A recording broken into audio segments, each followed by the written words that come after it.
Shalom, selamat pagi Bapak Ibu Saudara yang saya kasihi di dalam nama Tuhan Yesus Kristus. Kembali di pagi hari yang indah ini saya menjumpai dan menyapa Bapak Ibu Saudara melalui program motivasi pagi. Kebenaran firman Tuhan yang akan kita renungkan bersama pada pagi hari yang indah ini terambil di dalam kitab Yesaya pasal 30 ayat yang ke-15 yang berbunyi demikian.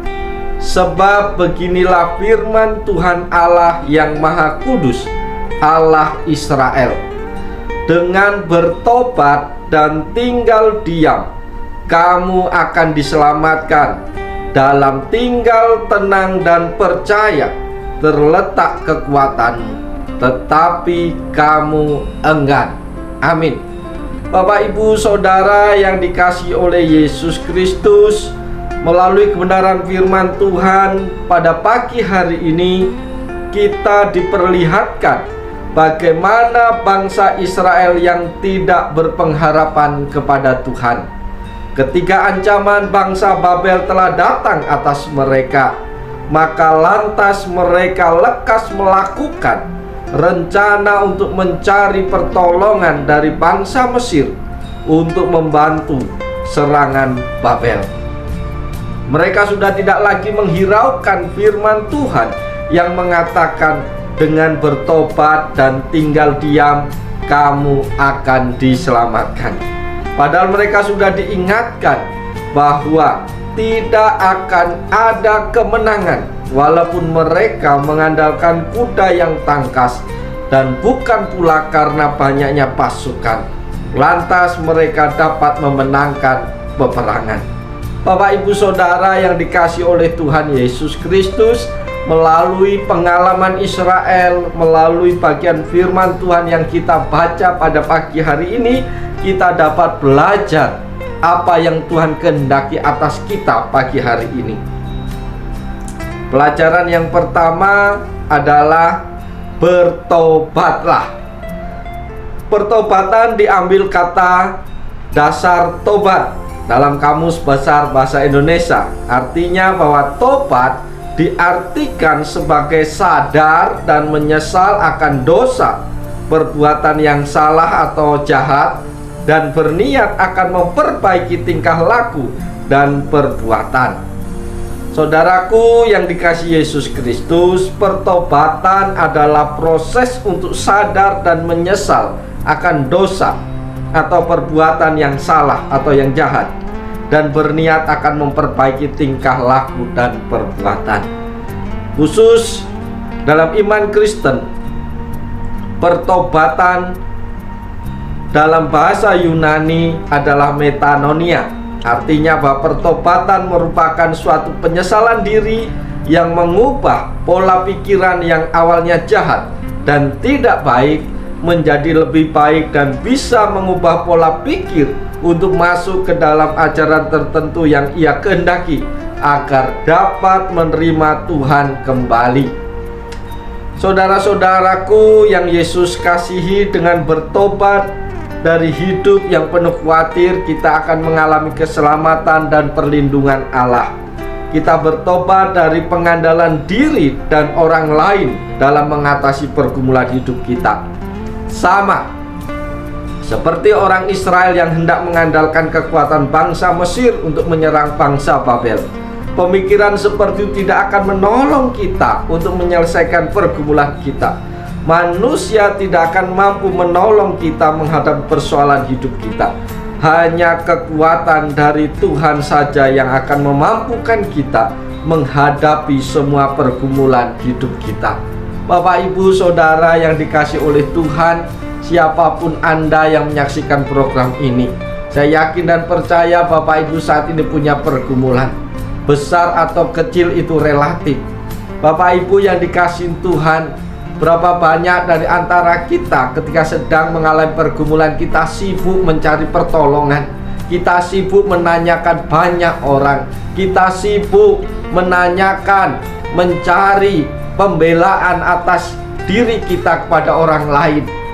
Dan ketahuilah Bapak Ibu Saudara yang dikasih oleh Tuhan, semakin banyak engkau mengandalkan pribadi-pribadi itu, maka masalahmu, pergumulanmu tidak akan selesai. Semakin kuat engkau mengandalkan sesuatu yang ada dalam hidupmu, apakah kekuatan dirimu sendiri, apakah itu pemikiranmu sendiri, ataukah cara pandangmu untuk menyelesaikan masalah yang kau andalkan, yakinlah semakin kuat engkau mengandalkan apa yang ada dalam dirimu, dalam pikiranmu, masalah tidak selesai, justru akan semakin bertambah banyak. Oleh sebab itu, kalau kita mau menghadapi masalah, kalau kita mau menang menghadapi setiap persoalan kita, firman Tuhan pada pagi hari ini berkata, bertobatlah. Bertobat bukan harus mengakui dosa pelanggaran kita. Bertobat dari mengandalkan diri sendiri. Bertobat dari mengandalkan hal-hal yang fana dan terbatas, dan berganti mengandalkan Tuhan yang tak terbatas. Itu pelajaran yang pertama yang bisa kita peroleh di pagi hari ini. Oleh sebab itu, stop. Jangan andalkan apapun yang ada dalam hidupmu selain daripada Tuhan. Karena ketika engkau mengandalkan orang lain, pribadi-pribadi yang kau anggap bisa menolong, engkau akan kecewa, dan akan kecewa. Tetapi kalau engkau mengandalkan Tuhan, engkau akan dibebaskan, engkau akan mengalami kelepasan, engkau akan mengalami kelegaan di dalam Tuhan. Oleh sebab itu, Anda mau pilih yang mana? Engkau akan kecewa, andalkanlah manusia. Tapi kalau engkau akan mengalami kelegaan, andalkanlah Tuhan dalam hidupmu. Itu pelajaran pertama yang kita peroleh di pagi hari ini. Pelajaran yang kedua yang kita peroleh pagi hari ini adalah tinggal diam. Bapak Ibu Saudara yang dikasih oleh Yesus Kristus, tinggal diam artinya kita berhenti memakai kekuatan kita. Kekuatan manusia terbatas, sehingga itu membuat kita cepat capek dan lelah. Kata tinggal diam bukan berarti tidak berbuat apa-apa atau berdiam diri, membiarkan semuanya terjadi. Tetapi yang dimaksud adalah agar kita tetap tenang. Ketenangan akan membuat kita mampu mengambil waktu untuk mengisi pikiran kita dengan janji-janji Tuhan, lalu mengimaninya dengan sungguh-sungguh. Dengan tinggal tenang barulah kita dapat berdiam diri, sehingga kita dapat mendengarkan suara Tuhan dan percaya bahwa Allah sedang bekerja dalam kehidupan kita. Kekuatan kita terletak bukan di usaha kita, tetapi terletak di ketenangan dan iman kita yang menarik kekuatan Allah. Apa yang menjadi pergumulan Bapak Ibu Saudara saat ini? Apa yang membuat engkau tidak bisa tidur? Apa yang membuat jiwamu tertekan? Jadilah tenang dan percayalah, Tuhan sedang memegang kendali. Allah lebih berkuasa dan lebih mampu daripada kita sendiri. Dia adalah Allah yang mencukupi kebutuhan kita. Yang inginkan kita adalah mempercayai Dia sepenuhnya. Itulah yang menyenangkan hati Tuhan. Bapak Ibu Saudara yang dikasihi oleh Yesus Kristus, dalam hidup kita akan bertemu dengan masa-masa sukar. Apa yang kita lakukan ketika hal itu terjadi? Berusaha menyelesaikannya dengan tenang, itu tentu baik dan bagus. Yang pasti jangan panik, karena panik tidak akan pernah menghasilkan solusi apapun selain membawa kita dalam kondisi yang jauh lebih sulit lagi. Adalah baik jika kita bisa menghadapi dengan tenang, disertai keyakinan akan pertolongan Tuhan. Kalaupun saat ini masalah belum bisa teratasi, tetaplah tenang dan janganlah panik. Saudara-saudaraku yang dikasihi dan yang diberkati oleh Yesus Kristus, firman Tuhan mengajarkan kepada kita agar kita tenang dalam merespon masalah-masalah kita.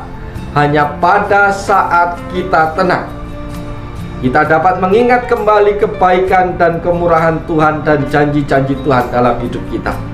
Tetapi firman Tuhan mengingatkan kita bahwa saat kita tetap tenang dan percaya sepenuhnya kepada Tuhan, maka kita akan menjadi kuat.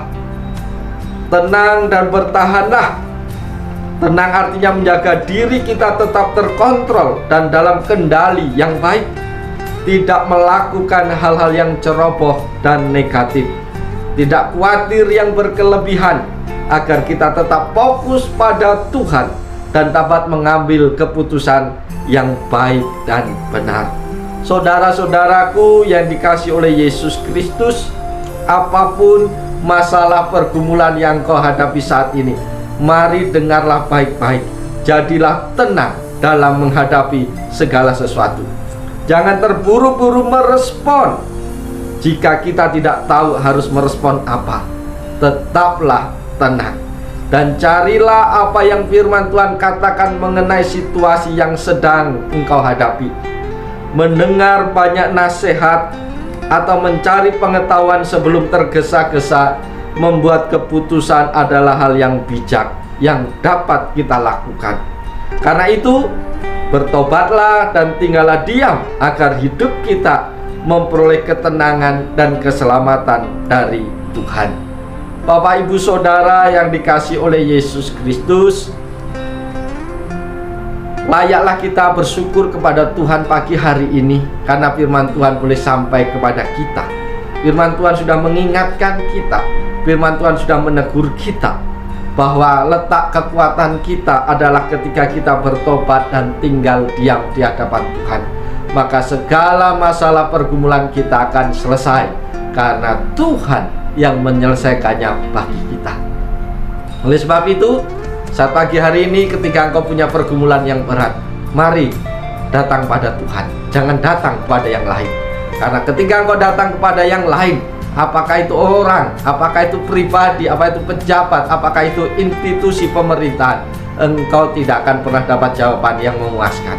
Tetapi ketika engkau mau datang kepada Tuhan, Tuhan akan melepaskan dahaga rohanimu.